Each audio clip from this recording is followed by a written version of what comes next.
day or another will sting the liberties of this country to the heart. Close quote. Prospects didn't look that good for the bank. Some writers have even claimed that Nathan Rothschild warned that the United States would find itself involved in a most disastrous war if the bank's charter were not renewed. But it wasn't enough. When the smoke had cleared, the renewal bill was defeated by a single vote in the House and was deadlocked in the Senate. By now, America's fourth president, James Madison, was in the White House. Remember, Madison was a staunch opponent of the bank. His vice president, George Clinton, broke a tie in the Senate and sent the bank into oblivion. Within 5 months, England attacked the U.S., and the War of 1812 was on. But the British were still busy fighting Napoleon, and so the War of 1812 ended in a draw in 1814. Though the money changers were temporarily down, they were far from out. It would take them only another 2 years to bring back their bank bigger and stronger than ever.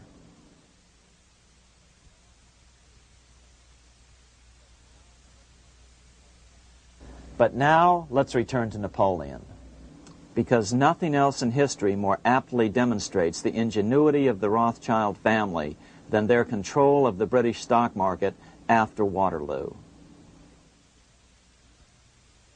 In 1815, a year after the end of the War of 1812 in America, Napoleon escaped his exile and returned to Paris. French troops were sent out to capture him, but such was his charisma that the soldiers rallied around their old leader and hailed him as their emperor once again. In March of 1815, Napoleon equipped an army which Britain's Duke of Wellington defeated less than 90 days later at Waterloo. Some writers claim Napoleon borrowed £5 million from the Bank of England to rearm, but it appears these funds actually came from the Ouvard banking house in Paris. Nevertheless, from about this point on, it was not unusual for privately controlled central banks to finance both sides in a war. Why would a central bank finance opposing sides in a war? Because war is the biggest debt generator of them all.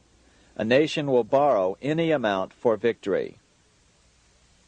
The ultimate loser is loaned just enough to hold out the vain hope of victory, and the ultimate winner is given enough to win. Besides, such loans are usually conditioned upon the guarantee that the victor will honor the debts of the vanquished.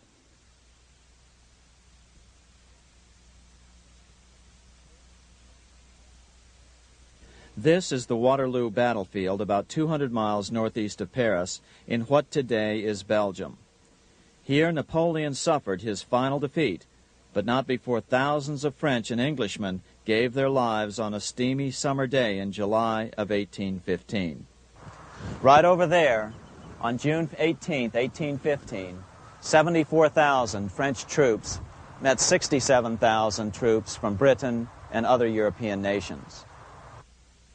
The outcome was certainly in doubt. In fact, had Napoleon attacked a few hours earlier, he would probably have won the battle. But no matter who won or lost, back in London, Nathan Rothschild planned to use the opportunity to try to seize control over the British stock and bond market and possibly even the Bank of England. Rothschild stationed a trusted agent, a man named Rothworth, on the north side of the battlefield, closer to the English Channel. Once the battle had been decided, Rothworth took off for the Channel. He delivered the news to Nathan Rothschild a full 24 hours before Wellington's own courier.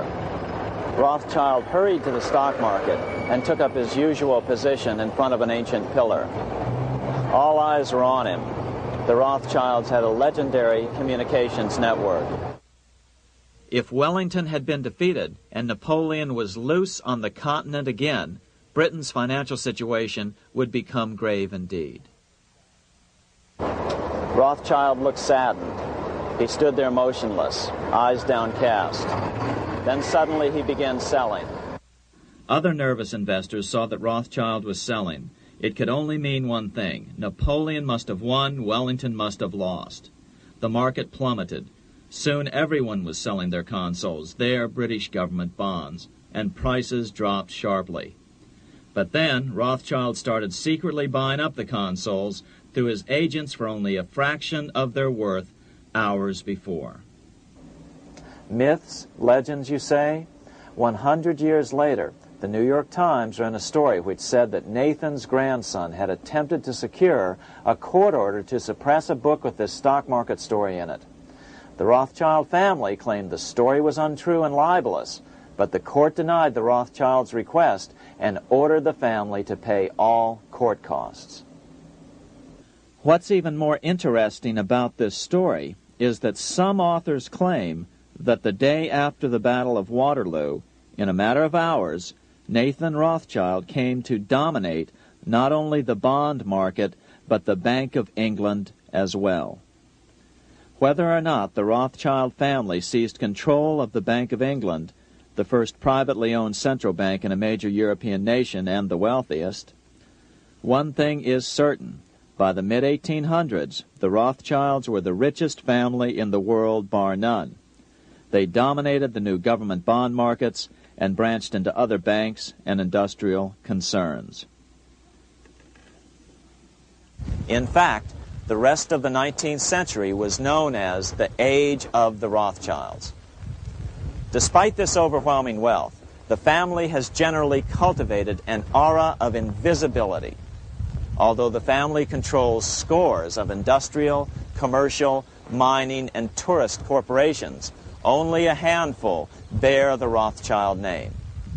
By the end of the 19th century, one expert estimated that the Rothschild family controlled half the wealth of the world.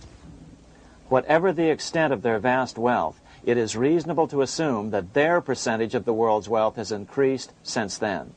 But since the turn of the century, the Rothschilds have cultivated the notion that their power has somehow waned even as their wealth increases.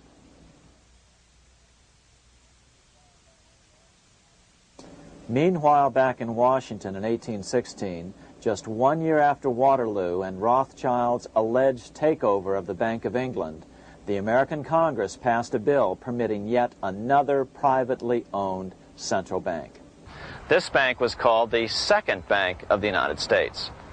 The new bank's charter was a copy of the previous banks. The U.S. government would own 20% of the shares of the bank. Of course, the federal share was paid by the Treasury up front into the bank's coffers.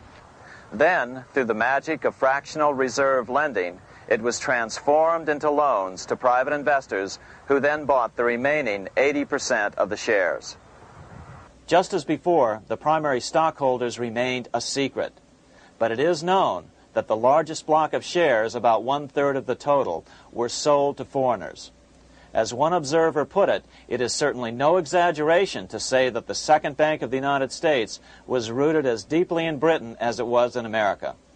So, by 1816, some authors claim the Rothschilds had taken control over the Bank of England and backed a new privately owned central bank in America as well.